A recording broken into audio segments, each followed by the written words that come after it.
मेरे प्रिय बच्चे, ये दुनिया जहाँ बहुत खतरनाक लोगों से घिरी हुई है, वहीं इसमें अच्छाई चाहने वाले भी कुछ शामिल हैं। लेकिन कुछ तुम्हारी तरह है जो दोनों के बीच में एक मझधार में फंसे हैं, जो जिंदगी को दूसरों के संग तो जीना चाहते हैं किंतु अपनी शर्तों के आधार पे। लेकिन सामाजिक व्यवस्था उन्हें मजबूर करती है अपनी शर्तों पर ना जीकर समाज के बनाए नियमों के आधार पर। और यह उनकी व्यवस्था का कारण है कि जीत उनसे दूर चली जा रही है, लेकिन तुम्हारे हिस्से जो जीत अब तक दूर थी, अब दूर नहीं रहना चाहती। वह लौट के तुम्हारे कदमों में आने को विवश है, और इसका कारण तुम्हारी अच्छाई से निकली हुई कर्मों के प्रधानता को मिलाकर बनने वाली तुम्हारी मानसिकता है, जो अब तुम्हें विजित होते हुए देखना चाहती है। इस कारण से तुम्हें यह दिव्य संदेश मिल रहा है मेरे प्रिय, तो इसे बीच में छोड़ने की, अनदेखा करने की भूल बिल्कुल ना करो। पूर्णतः अंत तक सुनो, यही तुम्हारा कर्तव्य है। नियति तुम्हें ऐसे ही आगे ले जाना चाहती है। संसार में दो तरह के लोग मुख्य तौर पर होते हैं। सबसे पहले वो जो शतरंज की बिशाक पर मोहरे हैं, और वो जो ऐसे हैं दूसरों के अनुसार चलने वाले प्यादे, वो जो वास्तव में विजेता होकर भी विजेता नहीं है। वहीं दूसरी ओर वो हैं जो मोहरों को चलाने वाले बाजीगर हैं। वो जो हार में भी जीत को ढूंढ लेते हैं। वो जो प्रत्यक्ष रूप से भले नजर ना आए, लेकिन वो पर्दे के पीछे से सब कुछ बदल देते हैं। तुम्हारा स्थान उनमें से है जो सामने प्रतिभा कैसी भी प्रदर्शित हो, किंतु पीठ पीछे सब कुछ बदलने की काबिलियत रखता हो। तुम्हारी नियति तुम्हें वहां ले जाना चाहती है जहां तुम सब कुछ अपने अनुसार कर सकते हो। मेरे प्रिय, यदि आज तुम्हें ऐसा महसूस हो रहा है किसी भी तरह से कि तुम्हारे जीवन की कमान तुम्हारे हाथों में नहीं है, तो मेरा यकीन करो, तुम पूर्ण रूप से वही कर रहे हो जो समाज चाहता है। वही बोल रहे हो जो लोगों को सुनना पसंद है। एक मोहरे की भांति कार्य करना। किंतु नियति तुम्हें ऐसे नहीं बनाना चाहती, वह तुम्हें बदलना चाहती है। वो बदलाव की ओर तुम्हें लेकर जाना चाहती है।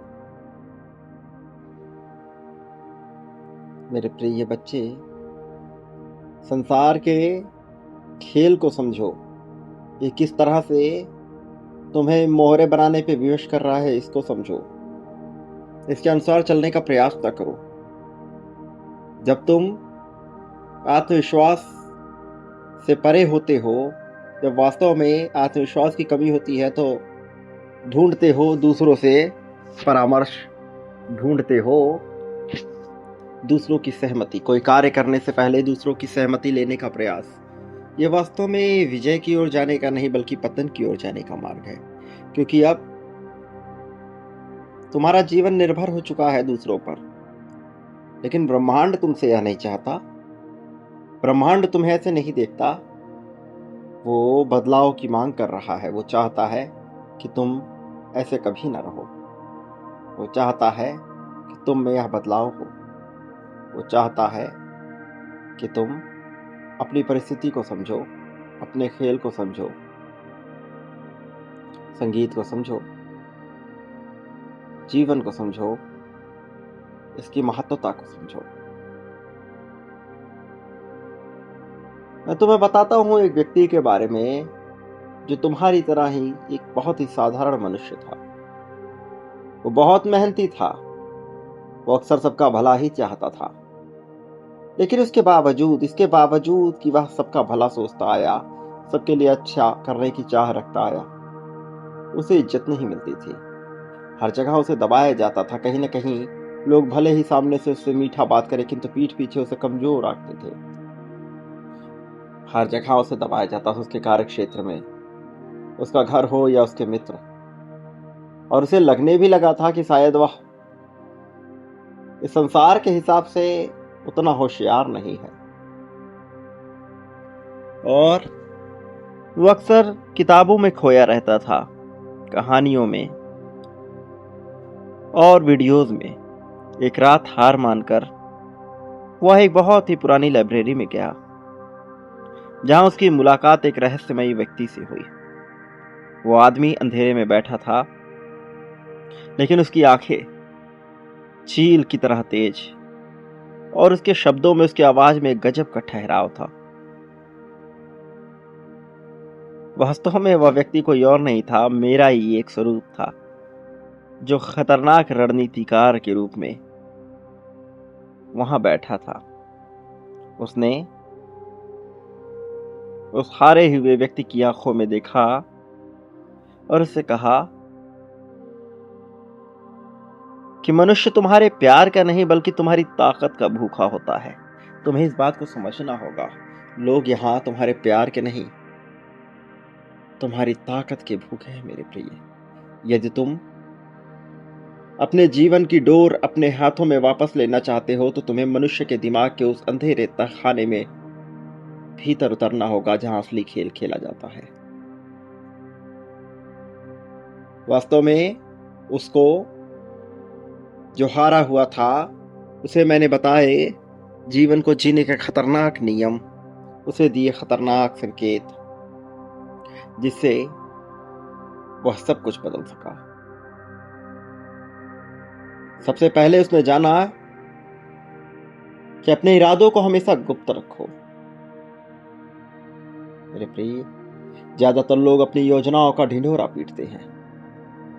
वे कार्य को शुरू करने से पहले ही उसका दिखावा करते हैं। आजकल इंस्टाग्राम के माध्यम से विभिन्न तरीकों से स्टेटस लगाकर, स्टोरी डालकर वो सब कुछ रिवील कर देते हैं, और यही उनकी सबसे बड़ी कमजोरी है।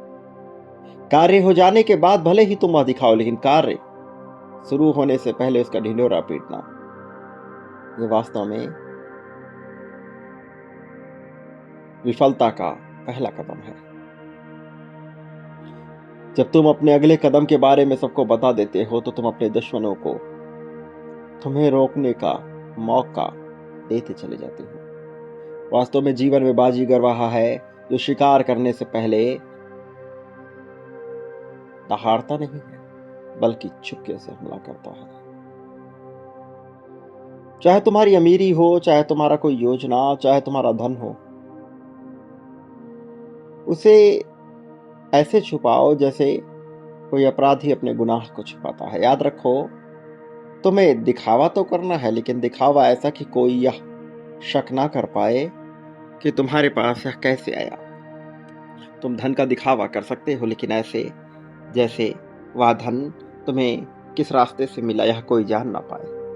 निश्चित तौर पर ताकत के लिए कई बार दिखावा आवश्यक हो जाता है, लेकिन वह दिखावा ऐसा होना चाहिए कि कोई उसके स्रोत का पता न लगा पाए। अंधेरे में रहकर जब तुम दूसरों को संदेह की स्थिति में डालकर दिखावा करते हो, चीजें बदल जाती हैं, कहानियां बदल जाती हैं। तुम्हारे पास यह अवसर है मेरे प्रिय, अपने परिस्थिति को बदल लो। अपने आप को वास्तव में बदलाव चाहते हो, जिस बड़ी जीत को तुम चाहते हो, उसे बदलने के लिए अपने आप को 4 महीनों के लिए बदलाव की एक प्रक्रिया में जाना होगा। तुम जितना धन चाहते हो उससे ज्यादा मिलेगा। वास्तव में दान की प्रक्रिया से भी यह मिलेगा। तुम्हें कई चीजों को अपनाना है। सबसे पहले तुम्हें जानना है उस योजना को जिससे तुम विजय पाओगे, तो तुम्हें दान करना होगा, और 4 महीनों के लिए खुद को एक ऐसी स्थिति में लाना होगा जहां तुम कोई दिखावा नहीं कर रहे, अपने आप को दुनिया से अलग कर रहे, और अपनी सेहत के लिए, अपने सोच में, अपने रहन सहन में, अपने शरीर के लिए और अपने ज्ञान कौशल के लिए एक बदलाव को लेकर आते हो, तुम उस बदलाव को लेकर आओ। कौशल में, ज्ञान में बदलाव करो मेरे प्रिय बच्चे। हर 3 महीने पे एक नया कौशल सीखने की प्रक्रिया में आओ। कहानी तुम्हारे हिस्से में आने वाली है, जीत तुम्हारे हिस्से में आने वाला है। वह दिन दूर नहीं जब सब तुम्हारे लिए होगा, वह दिन बिल्कुल भी दूर नहीं। तो क्या तुम तैयार हो इसे अपनाने के लिए? यदि तुम्हारा विश्वास है मेरे प्रिय, तो अभी तुम्हें संख्या 1111 लिखकर इसकी पुष्टि करनी होगी। लिखो कि हाँ, तुम 3 महीने के लिए इस बदलाव में जाने को तैयार हो। मेरे प्रिय बच्चे, इसकी ताकत को जानो। कोई नौकरी के लिए प्रयास करता है, सालों पढ़ाई करता है। कोई किसी बिजनेस के लिए प्रयास करता है, उसमें बरसों लगा रहता है, और फिर भी वह अरबों खरबों का मालिक नहीं हो पाता। किसी को अपने कौशल को विकसित करने में पूरी जिंदगी लग जाती है, और फिर कहीं वह उस धन को पाता है जिसमें वह जीवन जी सके। तुम चाहते हो एक ऐसे धन की मात्रा जो सब कुछ बदल दे, वो जो ब्रह्मांड के लिए बहुत थोड़ा सा है, लेकिन अभी तुम्हारी सोच में वह बहुत ज्यादा है। निश्चित तौर पर वह तुम्हें मिलेगा, लेकिन अभी तुम्हारी सोच उस तक नहीं पहुंच रही। केवल तुम्हारी बातें वहां तक है, तुम्हारे शब्द वहां तक है, लेकिन तुम्हारी सोच में अभी वह बहुत बड़ी मात्रा है। तो जिसे तुम पाना चाहते हो, उसके लिए थोड़ा समय तो तुम्हें देना ही होगा मेरे प्रिय। समय जब तुम देते हो अपने कौशल को सामने रखकर, समय जब तुम देते हो अपनी स्थिति को सामने रखकर, तो चीजें बदलती हैं। प्रिय बच्चे, क्या तुम इसे सुन रहे हो? क्या तुम इसे जान रहे हो? यदि हाँ, तो तैयारी में आगे आओ। अपने अहंकार का त्याग करो। ये सोचना कि तुम में कोई कमी है, इसका त्याग करो। खुद को सबसे सर्वश्रेष्ठ समझकर, सर्वश्रेष्ठ आंककर, सर्वश्रेष्ठ मानकर आगे बढ़ो, इस विश्वास के साथ कि तुम यहाँ सबसे आवश्यक हो, इस विश्वास के साथ कि तुम यहाँ सबसे जरूरी हो। मेरे प्रिय, ये जिंदगी तुम्हें मौका दे रही है नए स्तर से खुद को ढालने की, तो इसके साथ जुड़ जाओ। 3 महीने के लिए अपने आप को मौका दो, और फिर चौथे महीने में बदलाव को स्वीकार करो। शुरुआत करो अपनी सेहत से, शुरुआत करो अपने भोजन के संतुलन से, फिर आगे बढ़ो कौशल को लिखकर। प्रतिदिन लिखो वो बातें जो तुम्हें अच्छी लगती हों। अपनी कमियों पे बात नहीं करनी, कमजोरियों पे बात नहीं करनी। बात करनी है उसमें जो तुम्हारी ताकत है, छोटी छोटी उपलब्धियां, तुमने किसी की सहायता की, जब तुम्हें प्रशंसा मिली, उस उपलब्धि को भी लिखो। पर याद रखो, तुम्हें ढूंढना नहीं है, दूसरों से प्रशंसा की भावना चाहिए नहीं। तुम जितना बचते हो दूसरों की प्रशंसा लेने से, मेरे प्रिय बच्चे, प्रशंसा स्वीकार करो, लेकिन उसकी भूख न रखो अपने भीतर। फिर देखो कैसे जीवन तुम्हारे हिस्से आता है। ये सत्र बदलाव का है, ये सत्र तुम्हारे लिए सब कुछ लेकर आ रहा है। नक्षत्र भी तुम्हारे हिस्से में है, सारी कहानियां तुम्हारे हक में है। फिर भला तुम कैसे अपने आप को बेचैन रख सकते हो उन बातों के लिए जो तुम्हें पहले से ही प्राप्त है? बस तुम्हें देख नहीं रहे, यदि उसे पा नहीं रहे, तो इसका यह अर्थ नहीं कि तुम उसे, मेरे प्रिय बच्चे, जो तुम्हें मिला ही हुआ है उसके लिए परेशान होने की कोई आवश्यकता नहीं। केवल इसलिए कि तुम नहीं देख रहे, खुद को बेचैन ना करो, बिल्कुल भी नहीं। तो मेरे प्रिय, वो जिसके हिस्से जीत पहले से ही लिखी हुई है, उसे चिंता करने की आवश्यकता नहीं होती है। जब तुम खामोशी में कार्य करते हो, तो तुम्हें पता भी नहीं चलता आने वाले समय में तुम कितनी बड़ी जीत को आकर्षित करते हो। फिर तुम्हारी जीत मेरे प्रिय दूसरों को नजर आती है, और दूसरों को नजर आता है तुम्हारा धैर्य, तुम्हारा उत्साह, तुम्हारी चाहत, तुम्हारा सौंदर्य। वह सब कुछ जो तुमने बदलने का प्रयास किया था, एक एक पल से, एक एक पहलू से, सब तुम्हें मिलने वाला है मेरे प्रिय। याद रखो, अपनी उपलब्धता सबके लिए मत रखो, फिलहाल के लिए तो बिल्कुल भी नहीं, क्योंकि जो चीज बाजार में ज्यादा दिखती है उसकी वास्तव में मांग, उसका मूल्य गिर जाता है। तो अपने मूल्य को कमजोर ना पड़ने दो, अपनी मांग को कमजोर ना पड़ने दो। तुम यदि हर जगह उपलब्ध होते हो तो तुम कभी भी जीत नहीं सकते हो। क्या तुमने कभी महसूस किया है, क्या तुमने कभी ध्यान दिया है, वो लोग जिनकी समाज में एक प्रतिष्ठा है, वो जो सेलिब्रिटी हैं, वो जो बहुत धनी हैं, वो जब भी किसी के यहाँ जाते हैं तो वहाँ वास्तव में इसलिए नहीं जाते कि पूरी तरह से शामिल हो सके। यदि उन्हें किसी अवसर पर, किसी भोज में, किसी तरह की पार्टी में बुलाया जाता है तो सबसे अंत में पहुंचने वालों में से होते हैं और थोड़ी ही देर में वहां से निकल जाते हैं। इसके पीछे के विज्ञान को तुम्हें समझना होगा। हर जगह तुम्हारी उपलब्धता और बहुत ज्यादा देर कहीं पर समय बिताना, अंतिम तक रुकना तुम्हारे मूल्य को घटाता है। तुम ऐसे नहीं हो। अपने मित्रों में यह बात अलग है, किंतु उसके अलावा हर जगह उपलब्ध होना तुम्हें कमजोर करता है। इसका यह अर्थ नहीं कि तुम लोगों से दूर हो जाओ, किसी से बात न करो, ऐसा बिल्कुल नहीं है। इसका यह अर्थ है कि पहले खुद के उस कौशल को विकसित करो जो तुम्हारे अंदर आत्मविश्वास भरे, और जब तुम हर 3 महीने पे एक नए कौशल को पकड़ते हो और उसे सीखने का प्रयास करते हो तो वह तुम्हारे भीतर आत्मविश्वास को भरता चला जाता है। और अभी तुम्हारे लिए ही आवश्यक है, बहुत ज्यादा तीव्रता से यह आवश्यक है।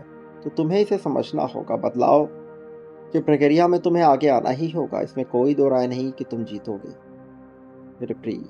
कहानी तुम्हारे लिए ही हो रही है, तो इसे स्वीकार करो और यह याद रखो कि मैं हर पल तुम्हारे साथ हूँ। विजय तुम्हें निश्चित तौर पर मिलेगी। ये विजय ब्रह्मांड तुम्हें स्वयं दिला रही है। तुम्हें इसमें चिंतित होने की आवश्यकता नहीं है। संख्या 51,000 लिखकर अपनी विजय की समृद्धि और स्वीकृति को स्वीकार करो मेरे प्रिय बच्चे।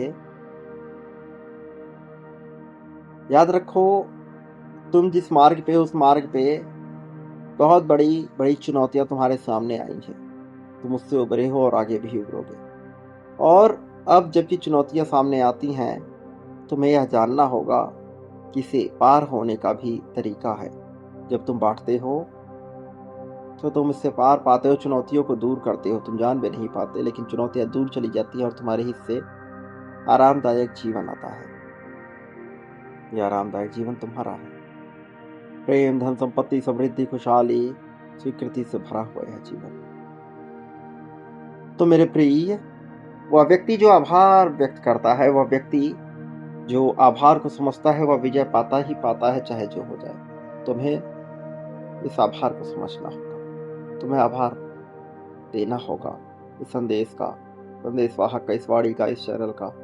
फिर देखो कैसे चमत्कार तुम्हारे हिस्से आता है। लेकिन इसके लिए तुम्हें बांटना होगा। संख्या 51,000 के क्रम में बांटते हुए आगे बढ़ना होगा। प्रेम, धन, संपत्ति, समृद्धि, खुशहाली, सुख, दुख, शत्रुता, मित्रता, सबके लिए मेरे प्रिय। कहानी तुम्हारी है। मेरे आने वाले संदेशों की प्रतीक्षा अवश्य करना, लेकिन 51,000 लिखकर अपनी विजय को पुष्ट करते हुए, और संख्या 11,000 लिखकर इसे बांटो मेरे प्रिय। सदा सुखी रहो, तुम्हारा कल्याण होगा। यह उन्नति, उत्थान, तरक्की तुम्हारी है। तुम्हारी प्रगति होगी, कल्याण होगा, यह तय हो चुका है। यही सत्य है मेरे प्रिय बच्चे।